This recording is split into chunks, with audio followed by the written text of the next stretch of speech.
Hello everyone, Radhe Radhe. तो आज की हम इस वीडियो में जानेंगे कि निर्जला एकादशी व्रत का पूजन कैसे किया जाता है, निर्जला एकादशी व्रत कैसे किया जाता है और निर्जला एकादशी व्रत के नियम क्या क्या हैं। निर्जला एकादशी व्रत का पारण का शुभ मुहूर्त क्या है, इस वीडियो के माध्यम से हम आपको पूरी जानकारी देने वाले हैं।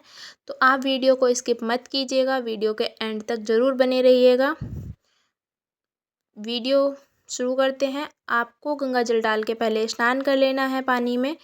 स्नान करने के बाद वीडियो को मैं बताती हूँ किस तरीके से आपको व्रत का नियम करना है।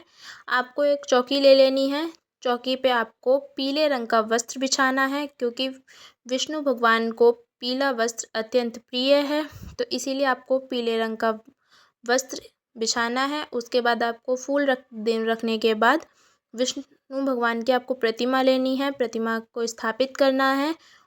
फिर आपको, अगर आपके मंदिर में गणेश जी हैं तो आपको गणेश जी विराजमान कर लेने हैं, अन्यथा आप मिट्टी को गणेश स्वरूप स्थापित कर सकते हैं। उसके बाद आप लड्डू गोपाल जी की सेवा करते हैं, तो लड्डू गोपाल जी को भी आपको चौकी पर विराजमान कर लेना है, क्योंकि लड्डू गोपाल जी विष्णु भगवान के बाल स्वरूप हैं।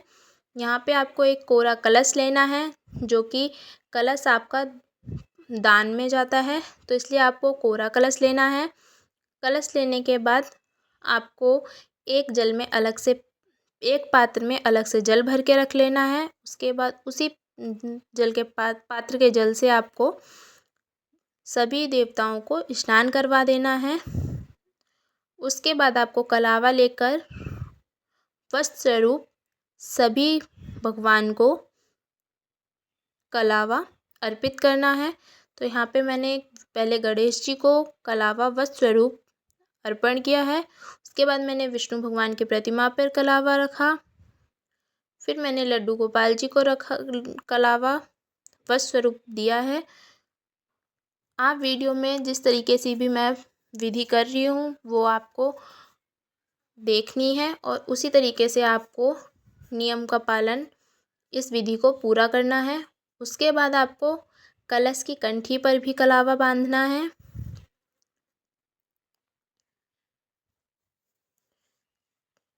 और कलश की कंठी पे जिस पात्र में आपने जल भरा है उस पात्र पे भी आपको कलावा बांध देना है।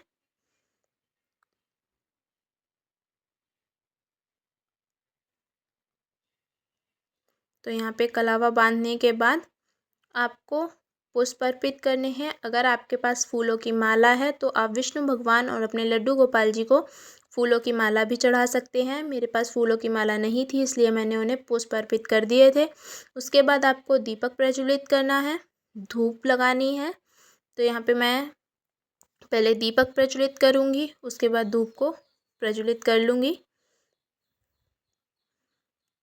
तो यहाँ पे उसके बाद मैंने गणेश भगवान को दूब घास अत्यंत प्रिय है, इसलिए आपको दूब घास भी गणेश जी को चढ़ानी है।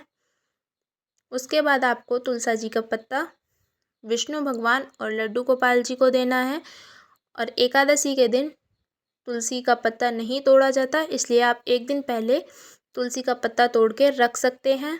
उसके बाद आपको हल्दी से पहले दीपक पर चंदन करना है, दीपक पर तिलक करना है। दीपक के दोनों तरफ आपको तिलक कर देना है। उसके बाद आपको कलश पे तिलक करना है। आप कलश पे स्वास्तिक भी बना सकते हैं, लेकिन आप तिलक करें, क्योंकि ये दान में जाएगा कलश, और स्वास्तिक पे बना हुआ कलश जल्दी से कोई दान में लेता नहीं है, इसलिए आपको तिलक कर देना है। उसके बाद आपको विष्णु भगवान जी, गणेश जी और लड्डू गोपाल जी तीनों को चंदन का टीका लगा देना है। उसके बाद यहाँ पे एकादशी के दिन चावल को छुआ नहीं जाता, इसलिए आपको तिल ले लेने हैं। चावल की जगह आपको उनके मस्तक से तिल को लगा देना है।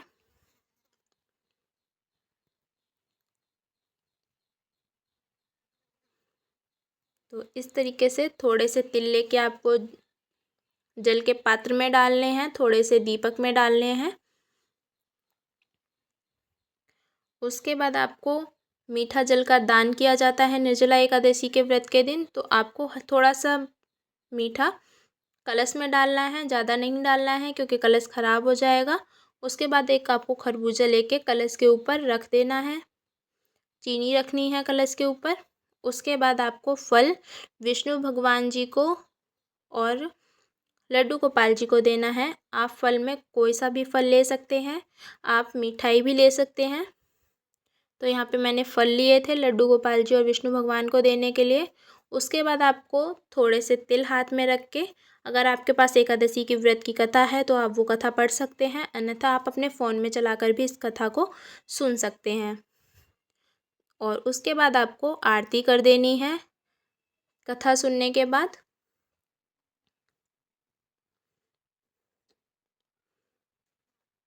और आपको बता दें, आरती करी हुई चिरागी भी ये दान में ही जाती है। और निर्जला एकादशी जेठ के महीने यानी कि अत्यंत गर्मी के दिनों में आती है। तो आपको इस दिन एक पंखे का दान अवश्य करना होता है। मेरे पास पंखा अवेलेबल नहीं था, इसलिए मैंने उसे नहीं रखा है।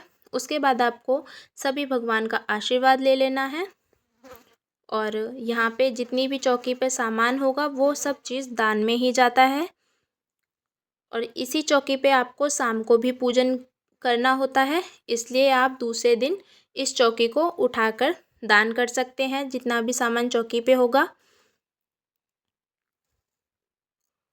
इस दिन आप छाता, वस्त्र और यहाँ पे मैं दक्षिणा रखना भूल गई थी। दक्षिणा हमारी सारी कमियों को पूरा करती है, इसलिए आप दक्षिणा अवश्य रख लें। और ये जो जल का पात्र है वो आप सूर्य देव को चढ़ा सकते हैं। तो अगर आपको वीडियो पसंद आई हो तो चैनल को लाइक, शेयर एंड सब्सक्राइब ज़रूर कर लीजिएगा। और आपको एक महत्वपूर्ण जानकारी दे दूं, आप अगर वृद्ध हैं या फिर पीड़ित हैं किसी बीमारी से और अगर आप व्रत नहीं रख पाते हैं निर्जला एकादशी के दिन बिना जल के, तो आप दान करने के बाद जल अवश्य पी सकते हैं। राधे राधे।